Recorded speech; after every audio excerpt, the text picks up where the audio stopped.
Setelah kemunculan Sang Raja Serigala, dia lantas menegaskan kepada Xiao Yan bahwa bocah serahkan buah tanpa tepung yang kau dapatkan. Jika tidak aku akan membunuhmu, Xiao Yan membalas kau adalah seorang komandan yang telah menduduki gunung dan menyatakan dirimu sebagai raja.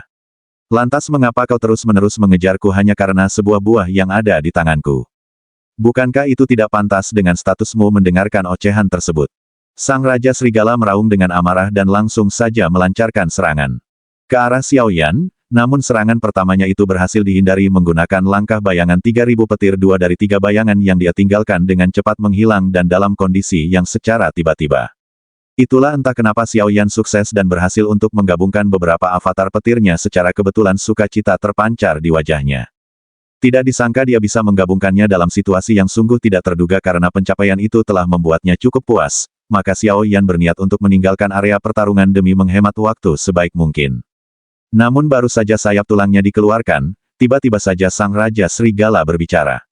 Bukankah itu adalah sayap iblis Phoenix? Mendengarkan itu Xiao Yan membatalkan sejenak niatnya untuk pergi dan bertanya, apakah kau tahu ini apa? Sang Raja Serigala benar-benar dikejutkan dengan sayap tulangnya yang dimiliki oleh Xiao Yan. Kedua kakinya perlahan mundur ke belakang. Dia jelas tahu tekanan dari garis keturunan yang berasal dari binatang tersebut bukanlah sesuatu yang bisa dianggap remeh. Di mana kau mendapatkan sepasang sayap tulang itu? Apakah kau tidak tahu tentang Sang Iblis Phoenix? Xiao Yan bergumam dalam hati. Dari kelihatannya yang dimaksud oleh Sang Raja Serigala adalah mayat binatang sihir yang dia temukan dari Sekte Kaisar Hitam di hari sebelumnya. Karenanya, dia meminta agar si serigala menceritakan semua yang dia tahu tentang saya. Poins tersebut Sang Serigala lantas berkata, bocah menurutmu kau siapa? Kau benar-benar berani berbicara lancang dan menyuruhku seperti itu. Jangan pernah pamer hanya karena kau berhasil memperoleh sepasang sayapnya. Jika mereka tahu kau menggunakan salah satu bagian dari tubuh anggota suku mereka untuk membuat teknik dokter Bang, maka mereka akan mengejarmu sampai mati. Jika kau bijaksana, serahkan buah tanpa tepung itu kepadaku dengan cepat. Jika tidak, aku akan segera menghancurkanmu. Setelah mengatakan itu, dia langsung saja melancarkan serangan berkecepatan penuh ke arah Xiao Yan. Kedua serangan tabrakan tinju bergema di dalam hutan membuat Sang Serigala serasa tidak percaya dengan kekuatan hempasan yang dimiliki oleh Xiao Yan. Benar-benar sangat menakutkan. Langkah kakinya mundur ke belakang. Sementara Xiao Yan pun berkata, kau punya dua pilihan. Pertama, menjawab pertanyaanku agar kau bisa menjadi raja di pegunungan ini untuk selamanya, atau yang kedua, izinkan aku untuk membunuhmu. Ocehan tersebut membuat Sang Serigala hanya tertawa lepas dan berkata, hanya dengan kekuatanmu. Mendengarkan itu Xiao Yan menghemat waktu dengan cepat mengeluarkan boneka wayang langitnya menyerang lurus ke arah si serigala. Hempasan kekuatan boneka iblis bumi pada akhirnya berhasil membuatnya terpental mundur ke belakang. Bahkan secercah bekas darah muncul di sudut mulutnya. Dalam kondisi terpojok itulah dia harus berpikir dengan jernih bahwa ternyata kekuatannya belum bisa sebanding dengan boneka wayang langit.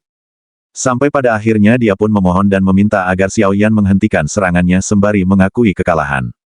Xiao Yan lantas berkata, cepat katakan padaku tentang semua informasi yang kau tahu terkait dengan sayap Phoenix ini. Raja Serigala menyeka bekas darah di sudut mulutnya sembari menjawab bahwa Iblis Phoenix merupakan populasi yang sangat terkenal di dunia binatang sihir. Suku mereka memiliki reputasi yang hampir sejajar dengan Menara Pil dan juga Istana Jiwa di Dataran Tengah. Selain itu, mereka benar-benar termasuk di dalam kategori level puncak bahkan sejak dilahirkan pun. Kekuatan dari turunan mereka sudah berhasil mencapai peringkat kelima dan akan memiliki kecerdasan yang sebanding dengan manusia. Jika sudah dewasa, mereka akan berada di level yang ketujuh bahkan mampu mencapai peringkat yang kedelapan. Karena dengan kekuatan mereka itulah bahkan vaksin seperti Menara Pil dan juga Istana Jiwa tidak akan berani menyentuh suku panik secara sembarangan. Kau harus tahu setiap anggota mereka yang akan bertemu dengan kematian akan kembali ke altar suku. Karenanya sangat sulit bagi dunia luar untuk mendapatkan apapun dari tubuh mereka. Jika sampai Sang Iblis Phoenix menemukan seseorang yang berhasil mendapatkan suku cadang dari anggota tubuh mereka, maka dipastikan berakhir menyedihkan. Xiao Yan yang mendengarkan informasi itu cukup tercengang. Tidak disangka binatang sihir yang tulang-tulangnya berhasil dimurnikan memiliki kekuatan dan status yang begitu tinggi di Dataran Tengah. Karenanya dia bertanya, apakah ada faksi lain di dalam dunia binatang sihir yang bisa bersaing dengan Iblis Phoenix? Raja Serigala menjawab, ada dua suku yang bisa dikatakan peninggalan terbentang dari zaman kuno. Yang pertama adalah suku Piton Sembilan Tanah dan yang kedua, Naga Void kuno. Kedua suku ini sangat menakutkan. Piton Sembilan Tanah memiliki populasi yang cukup besar. Meskipun bukan berasal dari keturunan murni, tetapi mereka adalah bagian terkuat di antara makhluk yang lain. Sementara naga Void kuno jauh lebih misterius. Aku pun juga tidak tahu banyak tentang suku mereka, namun kekuatan yang dimilikinya adalah sesuatu yang tidak perlu disebutkan lagi dikarenakan mereka hanya menganggap iblis Phoenix sebagai rantai makanan. Sebuah kekuatan spesial yang mereka miliki juga luar biasa, mampu melakukan perjalanan melalui dimensi kosong sesuka hati dan bisa menjadi tunggangan. Sempurna untuk berangkat kemana saja. Setelah mendengarkan itu Xiao Yan termenung panjang sejenak, dia bertanya. Mungkinkah dari informasi yang diterimanya naga Void kuno ada hubungannya dengan Xian, tetapi belum bisa dipastikan. Dan Xiao Yan tidak ingin terlalu pusing karenanya, dia segera mengembalikan buah tanpa tepung itu kepada sang serigala dan berkata, aku harap kau merahasiakan masalah ini kepada siapapun kecuali kau sudah bosan untuk menjadi penguasa pegunungan. Raja Serigala lantas berkata, kau bisa yakin kami para binatang sihir adalah makhluk yang mampu mempertahankan semua kata-kata dan janji kami. Tidak seperti kalian para manusia yang kadang ingkar akan ucapannya, tetapi aku memperingatkanmu agar lebih baik tidak membiarkan ras iblis Phoenix untuk melihat sayap tulangmu. Jika tidak, kau akan dikejar sampai mati. Setelah mengatakannya, sang serigala pun langsung bergegas pergi dari tempat tersebut. Di sebuah tempat yang sunyi Xiao Yan kembali duduk bersila untuk mencoba melatih kekuatan avatar miliknya. Dia lantas berkata, kekuatan avatar ini seharusnya hanya berada di kelas Dowling, apalagi jangka waktunya ketika digunakan sangatlah singkat. Itulah sebabnya Fitian hanya mampu mencapai tingkatan menengah. Bahkan selama mengasahnya bertahun-tahun berdasarkan apa yang dituliskan di dalam metode pelatihannya, seseorang perlu menggabungkan kekuatan petir angin ke dalam avatar tersebut. Namun sayangnya, Xiao Yan tidak memiliki kekuatan petir apapun di dalam tubuhnya.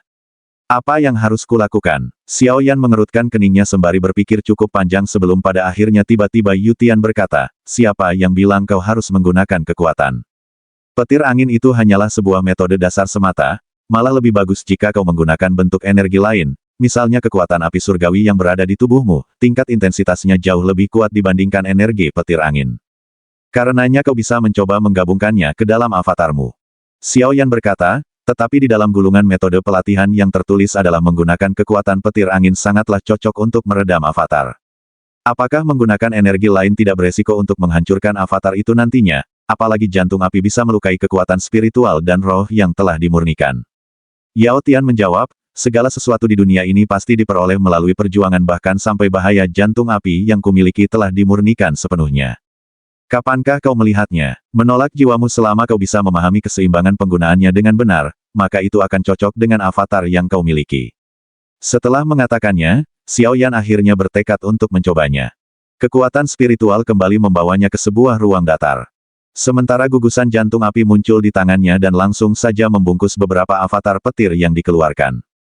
Bahkan seluruh tubuhnya pun ikut terbungkus dengan nyala api surgawi. Yao Tian berkata, turunkan suhunya, kau harus menjaga nyala api pada tingkat tertentu. Kau harus melakukannya dengan kemampuan tebakanmu sendiri. Energi api surgawi secara perlahan jauh lebih redup dan suhunya cukup kecil dibandingkan sebelumnya. Melakukan penekanan kontrol di fase ini menghabiskan banyak waktu dan tenaga. Sementara Yu Tian terus memperhatikan Soyan yang sudah memasuki ritme tahapan kultivasinya. Singkat cerita, keesokan harinya So Hyun kembali membuka mata dan mengatakan penempatan avatar memang sulit. Bahkan menurut kecepatan pelatihanku, aku membutuhkan setidaknya 2 bulan sebelum bisa mencapai tingkatan menengah. Aku tidak tahu untuk mencapai penguasaan penuh nantinya. Butuh berapa lama lagi teknik tubuh ilusi 3000 petir benar-benar sebuah teknik Dou yang paling sulit untuk dilatih. Mendengarkan itu, Yu Tian berkata, bocah kau sangat rakus. Kau harusnya bersyukur dikarenakan menurut perkiraanku Fitian membuat temperamen avatarnya bahkan membutuhkan lebih dari 5 tahun. Apakah kau tidak puas dengan pencapaianmu yang sekarang yang hanya membutuhkan 2 bulan saja? Xiao Yan tersenyum malu-malu saat mendengarkan nasihat Yu Tian sampai pada akhirnya dia pun berkata, ayo pergi pegunungan mata surga kemungkinan. Sudah diisi oleh banyak orang, aku harus merebut salah satu dari 10 tempat teratas demi menerobos ranah Dou Zong secepat mungkin. Meninggalkan pegunungan dan langsung ke tempat tujuannya, Xiao Yan menempuh perjalanannya selama kurang lebih dari 5 jam. Sebelum pada akhirnya dia pun tiba di sebuah lokasi yang tertutupi kabut tebal penuhi binatang sihir serta energi alam di sana yang mampu dirasakan lebih kuat. Beberapa faksi dari wilayah tertentu mulai berdatangan satu persatu, bahkan dia sangat yakin utusan keempat paviliun yang sangat terkenal di dataran tengah pasti akan berprestasi untuk merebut 10 tempat teratas yang telah dipersiapkan. Lautan manusia itu pun membuat Xiao Yan benar-benar takjub, daya tarik dari kolam mata surga sangatlah menggoda.